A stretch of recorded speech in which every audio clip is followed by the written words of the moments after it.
Cette vidéo, c'est tout simplement le guide ultime du débutant au stoïcisme. Dans celle-ci, je vais vous expliquer exactement en quoi cette philosophie, cette pratique qui date de plusieurs milliers d'années, peut vous aider à complètement changer votre vie, faire face aux moments les plus difficiles et atteindre vos objectifs. Je me suis fortement intéressé au stoïcisme il y a 1 an et demi alors que j'avais de graves problèmes de santé et je n'aurais jamais pensé que ça allait avoir un changement aussi profond sur ma vie. C'était probablement la période la plus difficile de ma vie et c'est vraiment les leçons que j'ai pu apprendre à travers la pratique du stoïcisme qui m'ont permis de m'en sortir. Mais pas seulement. Dès que j'ai commencé à aller mieux, j'ai continué à utiliser ces principes et ça m'a permis de m'améliorer dans tous les domaines de ma vie, qu'ils soient professionnels ou personnels. Du coup, le mois passé, je me suis fixé un objectif: réaliser le meilleur guide du stoïcisme jamais créé.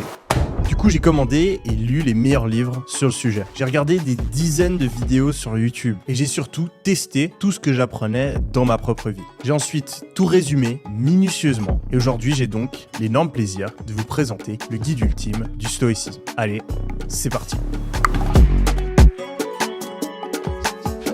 Ce guide est divisé en 4 parties. La première, dans laquelle on va parler de l'histoire et l'origine du stoïcisme. La deuxième, dans laquelle je vais aborder les 5 principes fondamentaux du stoïcisme et pourquoi vous devez absolument vivre votre vie selon ceux-ci. Dans la troisième partie, on va parler en détail des 5 pratiques stoïciennes les plus importantes que vous pouvez implémenter dès aujourd'hui dans votre routine pour améliorer votre vie. Et finalement, dans la 4e et dernière partie, je vais vous expliquer exactement comment mettre en place un plan d'action pour devenir un véritable stoïcien. Avec mon équipe, on a passé plusieurs dizaines d'heures sur cette vidéo. On est convaincu qu'elle va énormément vous aider et notre but, c'est qu'elle soit visionnée par le plus grand nombre de personnes possible. Et pour ça, on a besoin de vous. On n'a pas besoin de votre argent. On n'a pas besoin que vous ayez parlé de cette vidéo dans la rue. On a simplement besoin que vous preniez le temps maintenant de prendre votre souris et que vous appuyez simplement sur le bouton des likes qui se trouve en bas à gauche de la vidéo. Ça permettra à l'algorithme YouTube de voir que c'est du contenu de qualité et sera donc mis en avant devant une plus grande audience. Alors si comme moi, vous pensez que parler de stoïcisme, ça a un meilleur impact que les pranks ou les vidéos Minecraft, eh bien ce serait incroyable que vous nous aidiez en appuyant sur le bouton des likes.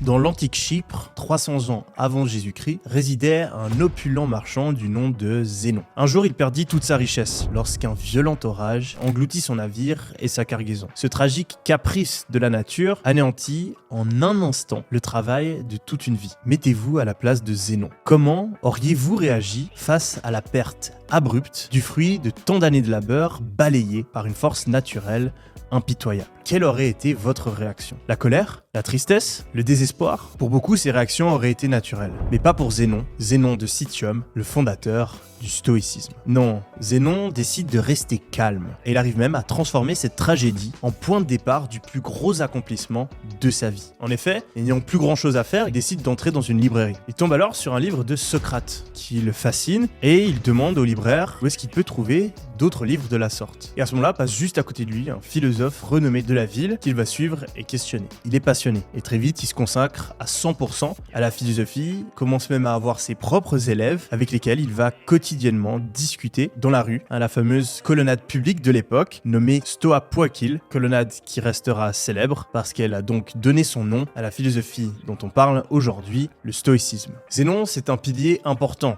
du stoïcisme, mais c'est seulement un des 4 grands hommes à qui on doit ce courant philosophique. Le stoïcisme ne serait pas ce qu'il est aujourd'hui sans 3 autres hommes. Le premier, Sénèque, un philosophe romain tragiquement connu pour avoir été le tuteur de Néron, un des pires empereurs romains jamais connus, qui couchait notamment avec sa mère, a fait torturer des dizaines de personnes et finira même par demander à Sénèque de se suicider devant sa famille. C'est à lui qu'on doit certaines des citations les plus connues du stoïcisme, celle qui dit par exemple que nous souffrons infiniment plus dans notre imagination que dans la réalité, celle qui dit que dans la vie, il ne faut pas attendre simplement que les orages passent, mais qu'il faut apprendre à savoir danser sous la pluie. Le 3e pilier du stoïcisme, c'est Épictète, dont le nom, Epictetus, signifie littéralement acquis. Acquis parce qu'Épictète, c'est quelqu'un qui est né esclave et qui va mourir en étant l'un des professeurs les plus influents de sa génération. On raconte que les gens parcouraient des centaines de kilomètres pour avoir la chance de l'entendre. Et son influence perdure encore aujourd'hui. En effet, il a inspiré certains des plus grands hommes de l'histoire, comme Theodore Roosevelt, qui emportait ses livres sur le champ de bataille notamment. Et puis finalement, le 4e homme qu'on doit absolument mentionner quand on parle de stoïcisme, c'est bien sûr Marc Aurèle, dont on a retrouvé le journal intime, Méditation, qui est aujourd'hui le livre livre le plus emblématique du stoïcisme. Marc Aurèle, il a marqué son histoire parce que c'est un des meilleurs empereurs romains de tous les temps. Durant son règne, il a été incroyablement sage, adoré du peuple, et il a su conduire l'Empire romain à travers des périodes extrêmement difficiles avec brio. Mais ce qui est impressionnant avec Marc Aurèle, c'est tout simplement ses pensées et ce qu'il a écrit dans son livre qui encore aujourd'hui, 2000 ans plus tard, résonne et aide énormément de personnes. Le but de ce guide, c'est pas de vous faire une leçon d'histoire. Non, le stoïcisme, c'est vraiment quelque chose qui est important et qui est extrêmement concret dans le monde d'aujourd'hui. Aujourd'hui, où on a un taux de suicide qui est le plus élevé de tous les temps, un stress qui est omniprésent et des injustices toujours plus grandes dans la société. Aujourd'hui, où savoir lutter contre les émotions négatives et les souffrances, c'est devenu une compétence indispensable. Je suis convaincu que l'approche stoïcienne, c'est vraiment la clé pour résoudre ces nombreux problèmes modernes, tels que les addictions, les pressions sociales, la recherche de sens, l'anxiété, etc. Et je pense que le stoïcisme, c'est aussi un outil formidable pour atteindre ses objectifs et vivre une vie dont on peut être fier. C'est pour ça qu'on a passé énormément de temps à se renseigner, apprendre et analyser tout ce qu'on pouvait trouver sur ce mouvement. Et pendant ce travail, on a répertorié 5 grands principes fondamentaux. Le premier principe, c'est bien sûr la dichotomie du contrôle. Elle est extrêmement bien résumée avec cette citation. Que la force me soit donnée de supporter ce qui ne peut être changé, le courage de changer ce qui peut l'être et la sagesse de distinguer l'un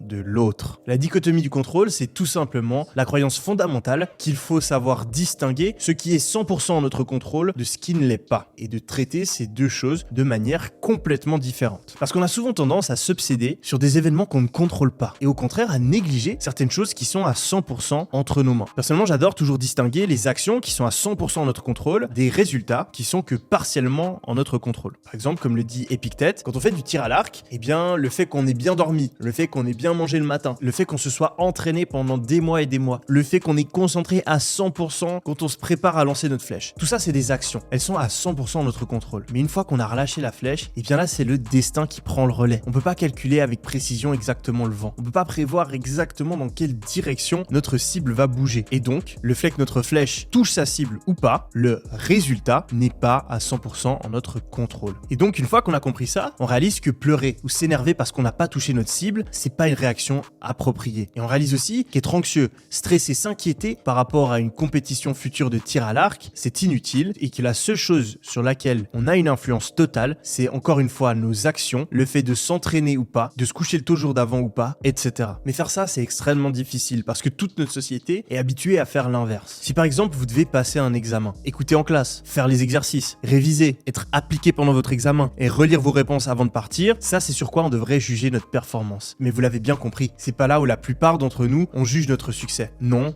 Actuellement, tout le monde est concentré sur la note que l'on reçoit. Cette note-là, c'est le résultat, elle n'est pas à 100% notre contrôle. Parce que peut-être qu'on va tomber sur le sujet d'examen qu'on maîtrise le moins. Peut-être qu'on va comprendre une consigne d'exercice faux. Peut-être qu'on n'est tout simplement pas doué dans une certaine matière. Et pourtant, actuellement, dans notre société, tout le monde s'en fout. On va féliciter et donner des diplômes à des personnes qui ont triché. On va regarder de haut des personnes qui ont travaillé d'arrache-pied, mais qui malheureusement étaient malades le jour du test. Mais bon, comme on l'apprend dans le stoïcisme, le monde est tel qu'il est et ça ne sert à rien de vouloir qu'il soit différent. Mieux vaut se concentrer sur notre manière d'agir et de penser, et donc à partir de maintenant, juger son succès sur nos comportements, nos actions, plutôt que sur nos résultats. Car tout le temps passé à s'obséder sur des choses que l'on ne peut pas changer est du temps perdu pour changer les choses qu'on aurait pu changer. Et oui, malheureusement, la plupart des hommes sont capables de passer des heures à redouter la note d'un examen, le fait ou pas de recevoir une promotion. Ils sont prêts à s'attrister sur leur frêle apparence physique ou sur leur mauvais style vestimentaire sans passer une seule minute à agir pour changer toutes ces choses-là. Et ça, c'est le cas parce qu'ils ne comprennent pas la dichotomie du contrôle et se focalisent sur les résultats au lieu de s'obséder sur les actions. Principe fondamental numéro 2, la chose la plus importante dans la vie pour les stoïques, c'est la recherche de la vertu. Rechercher la vertu, ça veut tout simplement dire être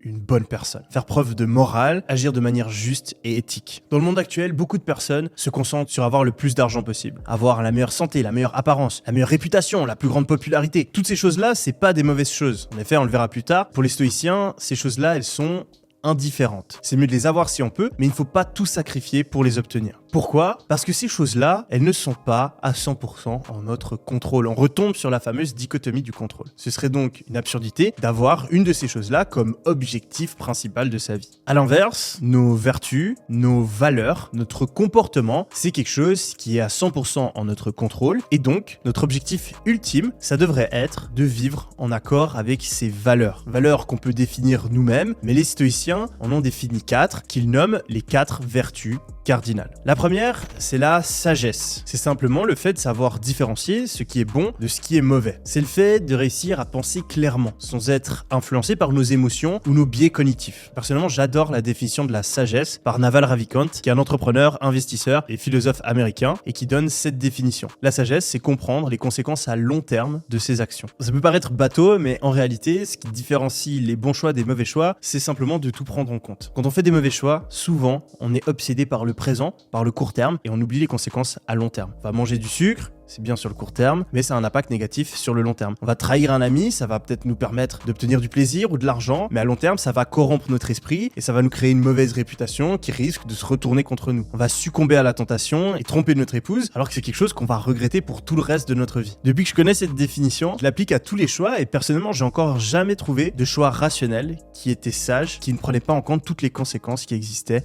à long terme. La deuxième vertu, c'est le courage. Le courage, c'est la capacité d'affronter la douleur, la peur, la souffrance, le danger ou les défis sous leur forme physique, comme sur le champ de bataille ou à la salle de sport, mais aussi dans les situations morales, quand on doit avoir une discussion difficile, quand on doit mettre en jeu sa réputation ou son emploi par exemple. C'est du courage que vient par exemple la discipline dont on parle beaucoup sur cette chaîne, où on va effectuer une action qu'on n'a pas envie de faire parce qu'on sait que c'est la bonne action pour atteindre nos objectifs, quand on prend en compte toutes les conséquences à long terme, encore une fois. Le courage, c'est aussi la capacité de passer à l'action et rendre réel dans le monde physique les conclusions auxquelles on est arrivé dans notre cerveau. Car, comme le dit Sénèque, ce n'est pas parce que les choses sont difficiles que nous n'osons pas, c'est parce que nous n'osons pas que les choses sont difficiles. En effet, la majorité des souffrances dans nos vies ne sont pas causées par l'action, mais bien par l'inaction. La troisième vertu cardinale, c'est celle de la justice. Alors la justice, selon la définition stoïcienne du terme, elle se concentre vraiment sur la relation qu'on a avec les autres. La justice, elle implique de traiter chaque individu, indépendamment de son statut, sa richesse ou ses origines, avec équité et bienveillance. Et oui, les stoïciens sont notamment connus pour leur idée que tous les hommes font partie du même corps, qu'on appartient à une seule grande famille et que donc chacun doit être traité justement. C'est d'ailleurs du stoïcisme que nous vient le cosmopolisme, qui de base signifie que tous les humains doivent être traités de la même manière, et cela peu importe d'où ils viennent. Finalement, la quatrième vertu cardinale, c'est la tempérance, qu'on peut aussi appeler modération, qui est tout simplement le fait de se maîtriser et savoir doser nos comportements, l'intensité avec laquelle on va faire quelque chose ou la fréquence avec laquelle on va s'adonner à une certaine pratique. La tempérance, c'est le fait de ne pas trop profiter des plaisirs de la vie, de savoir maîtriser ses impulsions et aussi de faire tout particulièrement attention à ses désirs. Parce que comme le dit Naval Ravikant,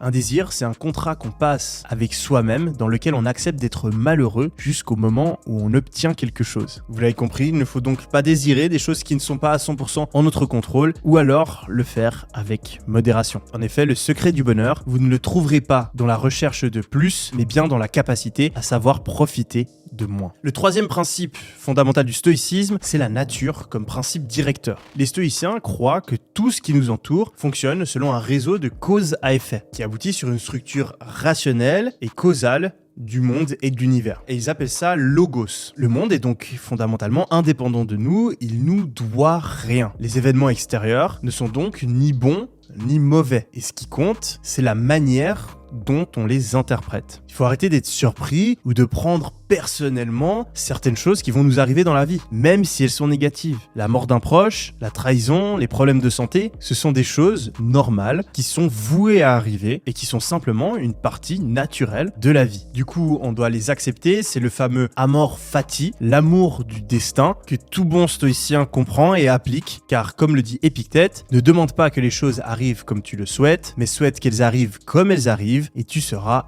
heureux. Le monde est tel qu'il est, c'est une erreur de jugement incroyablement narcissique et égocentrique de penser qu'il devrait être d'une autre manière. Le monde n'est ni juste ni injuste, le monde est. Le hasard des fois nous avantage, des fois nous rend la vie horriblement difficile. Ce n'est pas contre nous, ce n'est pas pour nous, ce n'était pas prévisible, il n'y a pas de sens, il n'y a pas de logique. Il nous faut simplement accepter qu'il arrivera ce qu'il arrivera et apprendre à en être satisfait, que ce soit positif ou négatif, car ce qui va décider de notre bonheur ou de notre malheur, ce n'est pas ce qui arrive, mais bien comment on décide de l'interpréter. Le quatrième principe fondamental du stoïcisme, c'est la maîtrise des émotions. Ça, je pense que c'est le sujet de dispute le plus courant avec ma mère. Ma mère, c'est quelqu'un qui pense que les émotions, c'est quelque chose qui a un sens profond et qui est extrêmement important, alors que j'ai une approche plus rationnelle qui pense que les émotions sont simplement des signaux biologiques, une réaction chimique dans notre corps qu'on partage avec les animaux et qui est censé nous pousser à avoir un certain comportement. On a peur du vide parce qu'avoir peur du vide, ça a aidé nos ancêtres à pas tomber d'un ravin. On s'énerve parce que ça montre aux autres personnes qu'on peut être agressif et qu'il peut y avoir des conséquences s'ils continuent à agir de manière négative envers nous. Sur ça, la plupart du monde est d'accord. Mais ensuite, là où ça devient un petit peu plus difficile et où il y a plein de philosophies différentes, c'est qu'est-ce qu'on fait avec ces émotions? Est-ce qu'on les suit? Est-ce qu'on les répresse? Est-ce qu'on les ignore? Est-ce qu'on les combat? Est-ce qu'on les questionne? Eh bien, à ça, les stoïciens ont une réponse. Et c'est pas celle qu'on pourrait penser. En effet, vous avez peut-être remarqué depuis le début de la vidéo, j'essaye de dire stoïcien et non pas stoïque. Parce que c'est deux choses qui sont différentes. Un stoïcien, c'est quelqu'un qui suit le stoïcisme. Quelqu'un de stoïque, c'est quelqu'un qui reste calme dans les situations stressantes et qui ne va jamais montrer d'émotion. Le terme stoïque est certes tiré du stoïcisme, mais a été déformé et on en a une utilisation aujourd'hui qui est plus vraiment en accord avec le stoïcisme. On pourrait penser que les stoïciens vont chercher à ignorer et réprimer toutes leurs émotions, alors que ce n'est pas le cas. Quelqu'un qui suit le stoïcisme peut s'énerver, quelqu'un qui suit le stoïcisme peut être fou amoureux. Ce n'est pas quelqu'un de passif qui ne ressent aucune émotion, bien au contraire. Dans le stoïcisme, on fait la différence entre deux types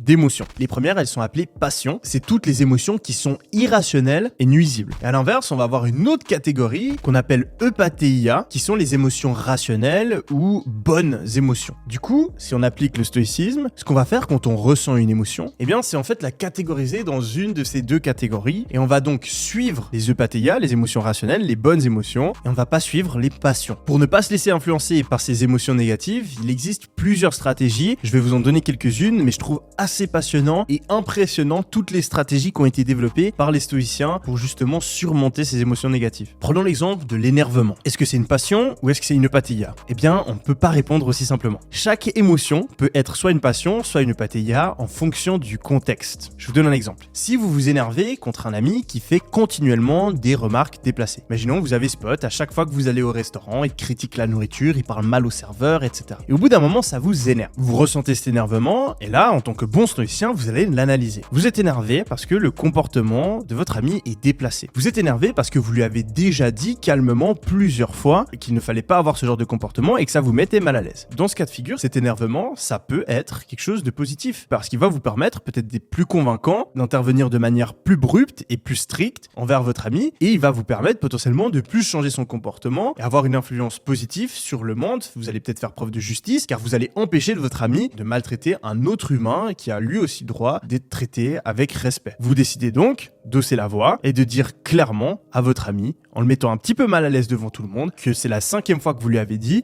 et que vous ne supportez plus qu'il parle comme ça au serveur. Et ouais, je sais, c'est contre-intuitif, mais il faut quand même se rappeler que Marc Aurèle, par exemple, qui a eu la plus grande influence sur le stoïcisme, c'est un empereur romain. C'est un mec qui était sur le champ de bataille et qui a fait tuer des milliers de personnes. Le stoïcisme, c'est pas être passif. Un stoïcien, il peut s'énerver, mais seulement si cet énervement, il correspond aux 4 valeurs dont on a parlé juste avant. Et à l'inverse, si cet énervement est injustifié, eh bien là, il va falloir le combattre. Je donne un autre exemple, vous vous réveillez le matin, vous êtes de mauvaise humeur, vous avez pas bien dormi, vous venez d'apprendre une mauvaise nouvelle, et là, il y a quelqu'un qui vous bouscule et renverse son verre de café sur votre chemise. Vous ressentez de l'énervement, en tant que bon stoïque, vous vous demandez quel type d'émotion c'est, et là, vous allez remarquer assez rapidement que c'est une passion. Parce que cet énervement, il va vous pousser à être méchant avec un inconnu qui, certes, a renversé du café, mais l'a très probablement pas fait exprès. Cet énervement, il va vous pousser à créer des émotions négatives envers un autre individu, vous allez donc pas faire preuve de justice. Et finalement, quand on est rationnel et on parle en cause à effet, imaginons même que cet individu, il a fait exprès de renverser du café sur vous, eh bien, votre énervement, il va pas faire changer son comportement, et puis vous allez probablement jamais le revoir. À ce moment-là, il va donc falloir utiliser les différentes stratégies stoïciennes pour calmer une émotion irrationnelle. Et une qu'on peut utiliser, par exemple, c'est de comprendre d'où vient la colère. La colère, colère, elle vient du fait que quelque chose de négatif et d'imprévu arrive. Parce que les choses négatives prévues, en général, elles nous énervent pas. Si vous allez faire du ski, vous n'allez pas commencer à vous énerver parce qu'il fait super froid et que la neige est glacée. Quand vous allez dans le sauna, vous n'allez pas être énervé parce que c'est chaud. Et bien, de la même manière, si vous vous attendez, quand vous vous réveillez le matin, à faire face à des gens mal polis, à avoir des problèmes inattendus dans votre travail, à ce qu'on vous trahisse, à ce qu'on vous vole, à ce qu'on soit méchant avec vous, et bien quand ça va arriver, vous ne vous énerverez pas. C'est pour ça que les stoïciens, et notamment Sénèque, mettent un poids d'honneur à toujours envisager une vie imparfaite, une vie pleine de souffrance et d'injustice. Ce qui leur permet de ne plus être surpris quand ça arrive, de l'accepter et de passer plus facilement à autre chose. Rendez-vous compte, Sénèque, quand les gardes de Néron le prennent de force et l'obligent à se suicider devant sa famille, eh bien, il va pas lâcher une larme, il va pas s'énerver, il va pas se débattre. Il va simplement dire devant sa femme et ses enfants qui pleurent, pourquoi pleurer sur certains événements de la vie quand la vie entière appelle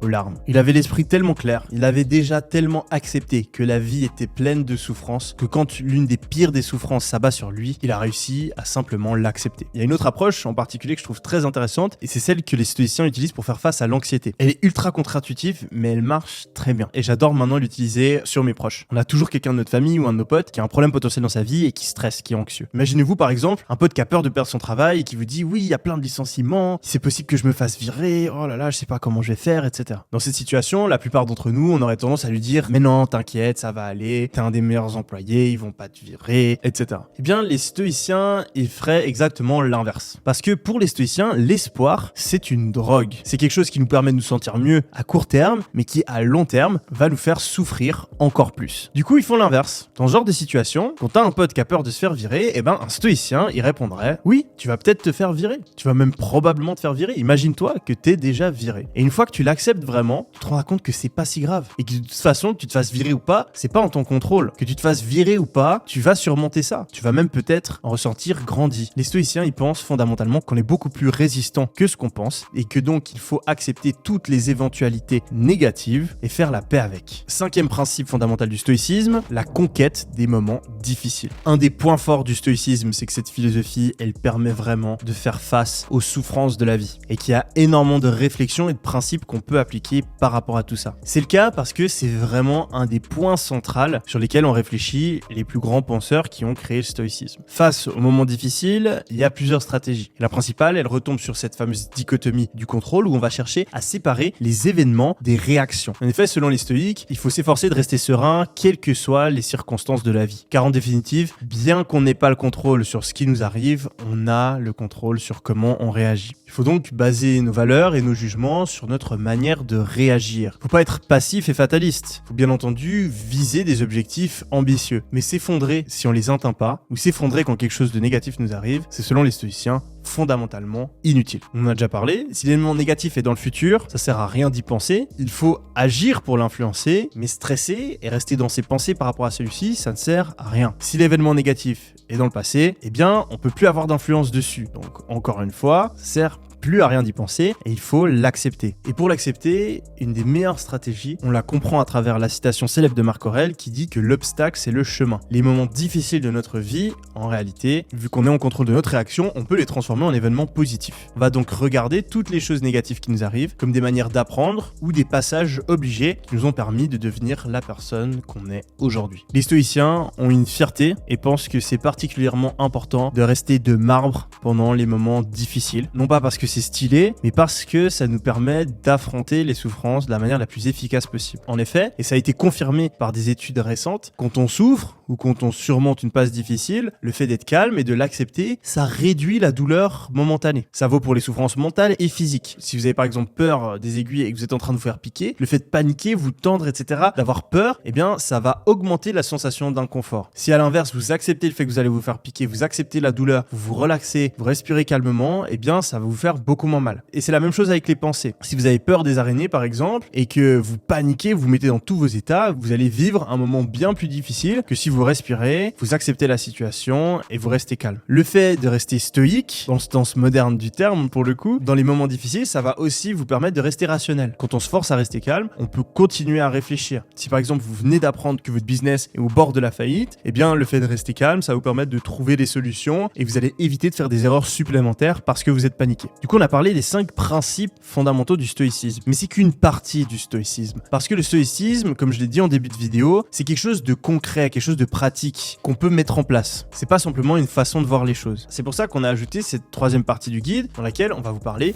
des 5 pratiques stoïciennes clés pour améliorer votre vie. La pratique numéro 1, ça va être de tenir un journal. Et ouais, c'est pour ça qu'aujourd'hui, on a ça, le journal de Marc Aurèle. La plupart des adeptes du stoïcisme faisaient l'effort de tenir un journal quotidien. Et c'est quelque chose qui peut énormément vous apporter. Personnellement, c'est quelque chose que j'ai mis en place que très récemment et j'en vois déjà les bénéfices. Je vais continuer à le faire pendant au minimum les prochaines semaines. Tenir un journal, ça permet de faire de l'introspection. Ça permet de réfléchir à nos pensées, à nos actions et donc de les améliorer au fur et à mesure du temps, mais aussi de mieux se comprendre et donc d'adapter ses choix en conséquence. C'est ce que fait continuellement Marc Aurèle dans son journal, mais c'est aussi ce qu'on va retrouver par exemple dans certaines lettres de Sénèque qu'on a retrouvées. À l'intérieur d'une d'entre elles, par exemple, il dit « Quand la lumière s'est éteinte et que ma femme s'est endormie, je passe en revue ma journée et je la reconsidère, en retraçant mes actions et celles que j'ai omises. Je me réprimande alors de ce que j'ai mal fait et je me réjouis de ce que j'ai bien fait. » J'ai longtemps redouté le fait de faire ça, donc déjà, j'aime pas écrire à la main et je sais pas pourquoi je voulais le faire à la main parce que voilà, j'ai vu sur YouTube que les gens avaient un carnet, le faisaient à la main. Au bout d'un moment, je me suis dit c'est débile et j'ai tout simplement commencé à le faire sur mon ordinateur, ce que je préfère largement. En plus, j'ai tout au même endroit, je peux analyser, etc. ce que je dis, comment mes pensées évoluent. Et aussi, je suis une personne qui aime pas écrire, donc du coup, je me suis simplement dit que j'allais écrire tout petit paragraphe, genre 2 lignes par jour. Et je pense que c'est une très bonne stratégie parce que du coup, c'est facile, ça me prend genre 2-3 minutes, mais je vais aussi uniquement écrire les choses les plus importantes. Et j'essaie pas de faire des phrases compliquées ou quoi. Non, c'est juste une petite prise de notes sur ce que j'ai bien fait, ce que j'ai mal fait, les pensées que j'ai eues et ce que j'ai envie de changer. Et je trouve que ça a un effet extrêmement positif. Deuxième pratique stoïque, la visualisation négative ou préméditation du mal. Comme son nom l'indique, la visualisation négative, c'est tout simplement le fait de visualiser certaines choses négatives qui pourraient nous arriver. Ça peut inclure la perte d'un être cher, la perte d'un emploi, le fait de tomber malade, de foirer quelque chose d'important, etc., etc. Ça a 2 bienfaits principaux. Premièrement, la préparation mentale. Parce que quand on s'imagine quelque chose de négatif nous arriver, déjà potentiellement on pense à comment les éviter, on pense à comment réagir si ça se passe, et finalement on se prépare aussi mentalement à accepter que ça se passe quand ça arrive. Il y a de nombreux champions de boxe qui ont été complètement détruits après leur première défaite parce qu'ils se pensaient invincibles, alors que d'autres avaient toujours prévu que c'était une éventualité de perdre et donc ont réussi à rebondir beaucoup plus facilement suite à leur première défaite. It's very simple. Get comfortable with the worst case scenario. Worst case scenario is he knocks you the fuck out. He possibly fractures a bone in your face. That's the worst case scenario. You get real comfortable with that idea and then it becomes easy. Il y a un deuxième effet positif par rapport à ça, c'est la gratitude. Quand on s'imagine quelque chose de fortement négatif arriver, on prend conscience de la chance qu'on a. On va donc faire preuve de reconnaissance et on va voir qu'au final, tous les petits problèmes qu'on a actuellement, ils sont pas si graves comparés au fait potentiellement d'avoir une maladie grave ou de perdre un être cher. Marc Aurèle, il recommande par exemple de commencer chaque jour en se disant « Aujourd'hui, je vais rencontrer des obstacles. Aujourd'hui, je vais rencontrer de l'ingratitude, de l'insolence, de la déloyauté, de la malveillance, de l'égoïsme. » Et comme ça, il n'était pas surpris, il s'énervait pas, il n'était pas déçu quand ça se passait vraiment. Cette pratique, je l'utilise aussi très régulièrement. En fait, à chaque fois que je suis en train de stresser ou que je me sens mal parce qu'il y a un truc négatif qui s'est passé, eh bien, je m'imagine qu'il y a un démon de ma famille qui est mort. Je sais, c'est hardcore, mais ça permet tellement de recontextualiser les choses et de voir qu'au final, tant qu'il n'y a pas quelqu'un qui meurt, tant qu'il n'y a pas quelque chose d'extrêmement grave qui se passe, eh bien, on peut être heureux et il faut être reconnaissant pour chaque jour qui passe et que c'est pas le cas. Troisième pratique stoïcienne clé, c'est le memento mori. C'est un petit peu comme la visualisation négative, mais on va aller encore plus loin et on va tout simplement se rappeler qu'on va mourir. Memento mori, souvenir de la mort. Ça a plein de bienfaits différents. Vraiment, je vous invite à regarder cette image. En rouge, le nombre de mois que j'ai déjà vécu. En blanc, ceux qui me restent à vivre. Et je suis quelqu'un de plutôt jeune. Cette image, tout comme le Memento Mori, elle permet de voir qu'on n'a que très peu de temps sur cette terre. Ça nous donne donc un sentiment d'urgence qui peut nous pousser à mieux prioriser sa vie. Arrêter de perdre notre temps et soit travailler sur les choses qui vont nous faire avancer le plus ou alors profiter à 100% de toutes les belles choses que la vie nous apporte. Comme le dit Marc Aurèle, tu pourrais quitter la vie à ce moment même. Permets-toi donc d'agir à chaque fois que tu le fais comme si c'était la dernière. Comme je l'ai mentionné plus tôt, ça permet aussi de faire preuve de gratitude et donc d'apprécier et savourer un peu plus chaque instant. Car comme le dit Sénèque, si tu veux te réjouir de la vie, alors pense à la mort. Finalement, penser à notre mort, ça permet aussi de relativiser et de déstresser. Parce que peu importe ce qu'on fait, au bout d'un moment, on finira forcément par mourir. Ce à quoi certains répondront qu'on va laisser un héritage, une famille, une trace dans l'histoire. Mais si on réfléchit encore un petit peu plus loin, même cet héritage va mourir lui aussi. C'est ce qu'on appelle en stoïcisme la vue sub specie aeternalis, où on comprend que quand on regarde les choses dans le contexte de l'éternité, qu'au final, nos actions dans ce monde n'ont pas énormément de sens. D'ici quelques dizaines d'années, vous serez probablement mort. D'ici quelques centaines d'années, les enfants de vos enfants seront morts. Et même si vous avez vécu une vie incroyable, dans moins de 1000 ans, plus personne ne mentionnera votre nom. Puis encore, si on dézoome encore un peu, d'ici quelques milliers d'années, on ne saura même plus ce qu'était un Suisse ou un Français. Si on est chanceux, on se souviendra encore vaguement ce que c'est l'Europe. Et encore, c'est pas sûr. Et puis si on dézoome encore, dans quelques millions d'années, eh bien il y aura peut-être même plus d'humains. Dans quelques milliards d'années, la planète Terre n'existera pas. Avant nous, il y avait que de la poussière. Après nous, il y aura que de la poussière. Et cela peu importe ce que vous avez fait hier et ce que vous ferez demain. Quand on fait ça, on se rend compte que c'est important de vivre la vie selon ses principes, selon les valeurs, et en essayant d'en profiter à 100%. Mais qu'au final, si tout se ne passe pas exactement comme prévu, si on n'accomplit pas tout ce qu'on aurait voulu, eh bien c'est pas si grave. Quatrième pratique stoïcienne clé, l'inconfort volontaire. Quand j'étais petit, ma grand-mère m'obligeait à prendre des douches froides et je comprenais pas. Je trouvais ça marrant parce que c'était un challenge, mais je voyais pas vraiment l'intérêt. Et voilà, maintenant, 15 ans plus tard, je prends que des douches froides. À chaque fois que je prends une douche, à la fin, je mets l'eau le plus froid possible. C'est le cas parce que prendre une douche froide, c'est tout simplement appliquer une des pratiques stoïques les plus importantes, qui est le fait de se confronter volontairement à l'inconfort. En effet, en le faisant, ça va encore une fois renforcer notre gratitude. Parce qu'après une période d'inconfort, on va réellement apprécier le confort. Quand on sort de la douche froide, on apprécie la serviette chaude. Quand on a une dure journée de travail, on apprécie vraiment de pouvoir se reposer et se coucher dans son lit. L'inconfort volontaire, ça permet aussi de renforcer notre contrôle sur nos émotions. En effet, la capacité de se priver d'un certain confort, de contrôler ses impulsions, c'est quelque chose qui s'entraîne et qui est extrêmement important. Certains stoïciens vont aller très loin avec ce principe-là. Sénèque, par exemple, a écrit « Mettez-vous de temps en temps dans des conditions de pauvreté extrême et n'ayez pas peur de la pauvreté volontaire, ainsi vous serez vraiment riche. » Et ça, on peut le faire de plein de manières différentes. Ça peut être de l'inconfort physique, comme les douches froides, le sport, le fait de jeûner, faire du yoga, etc. Et ça peut aussi être de l'inconfort mental, comme par exemple sauter en parachute alors qu'on a peur du vide, se forcer à faire du théâtre alors qu'on a peur de prendre la parole en public, se mettre volontairement dans des situations de stress à travers notre travail ou un de nos hobbies, mais c'est quelque chose de difficile. Parce que l'inconfort, quand il est imposé par quelqu'un d'autre, par exemple on est obligé d'aller au travail, obligé de se réveiller le matin parce que sinon il y a notre patron qui nous crie dessus, c'est quelque chose de relativement facile à accomplir. Mais l'inconfort, quand il est imposé par nous-mêmes et qu'on est en capacité à n'importe quel moment de repousser, procrastiner ou d'arrêter en cours de route, eh bien ça demande beaucoup plus de volonté et de force mentale. Mais ce qu'il faut se rappeler, c'est qu'avant l'inconfort, avant de prendre la parole en public, avant d'entrer sous la douche froide, dans ces moments-là, il faut se rappeler qu'on se sentira infiniment mieux après et qu'on en ressortira grandi. L'inconfort volontaire, c'est pas seulement des choses qu'on fait, c'est aussi des choses qu'on peut s'empêcher de faire. Ça marche aussi très bien quand on se prive, que ce soit du sucre, de l'alcool, de la cigarette, des réseaux sociaux, du porno, etc. Cinquième pratique stoïque, cultiver son bonheur. Premièrement, il faut se rappeler que le bonheur, il doit découler de notre manière d'agir et pas des résultats qu'on obtient dans notre vie. Le bonheur, il vient des actions, il vient des comportements, des valeurs et non pas des événements,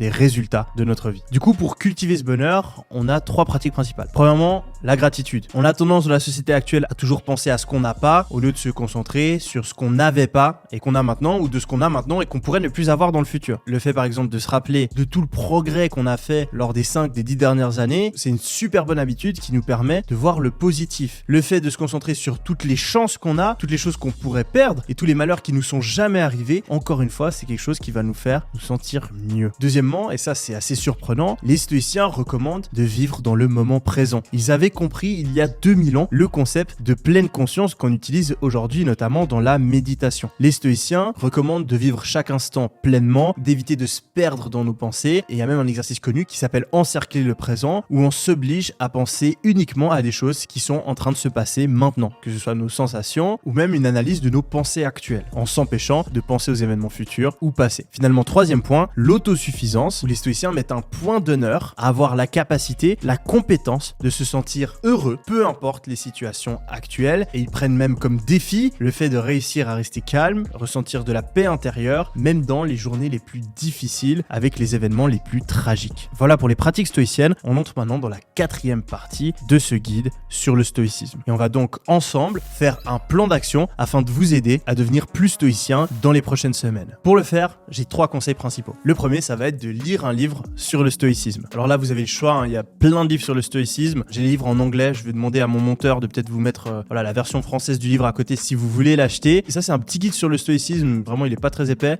qui explique bien la base du stoïcisme. Je pense que si vous voulez avoir quelque chose de structuré, c'est peut-être ma recommandation. Ici, on a le livre Méditation de Marc Aurèle. Ça demande du travail, ça se lit pas super facilement, c'est plein de petits textes, il n'y a pas vraiment de logique et d'explication, c'est plus un recueil de pensées, mais c'est le fondement, c'est la bible un peu du stoïcisme. Donc si vous êtes un puriste, je vous recommande de le lire si c'est pas déjà fait. Celui-là, c'est Ryan Holiday qui est l'auteur contemporain le plus connu sur le stoïcisme, que je vous recommande fortement. Celui-là, qui est vraiment cool, c'est que c'est un peu la même chose que ça. C'est plein de petits textes que vous pouvez lire. En fait, il y en a 365, vous êtes censé en lire un par jour, et c'est très expliqué, c'est très inspirant, c'est vraiment pas mal, mais c'est pas vraiment un livre, c'est plus un truc que vous laissez à côté de votre lit et que vous lisez juste avant de vous endormir ou le matin quand vous vous réveillez. Si on reste sur Ryan Holiday, en gros, donc il a vraiment beaucoup de livres. Je vous en mets quelques-uns, voilà. Tous ces livres, ils sont...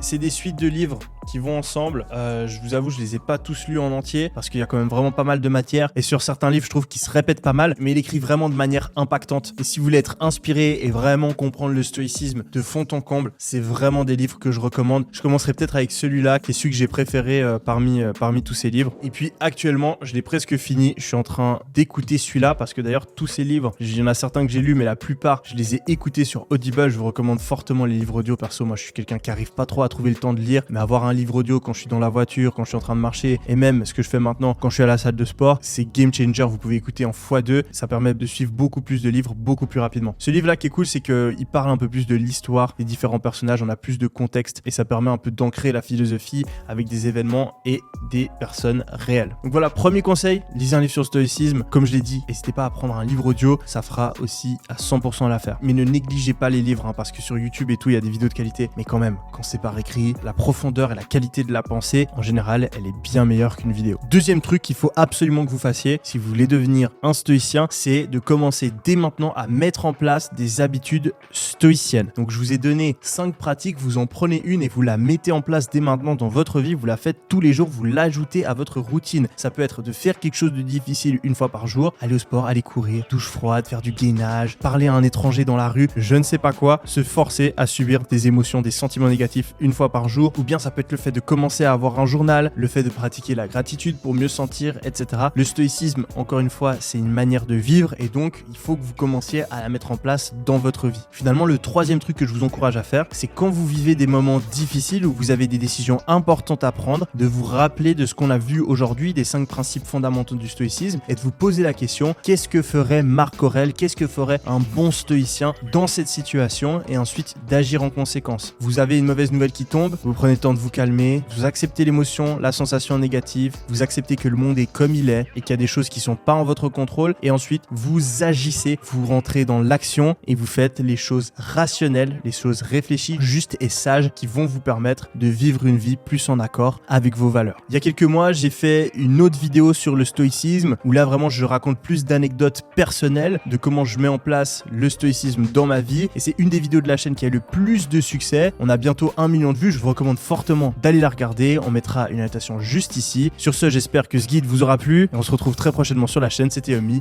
Allez, ciao!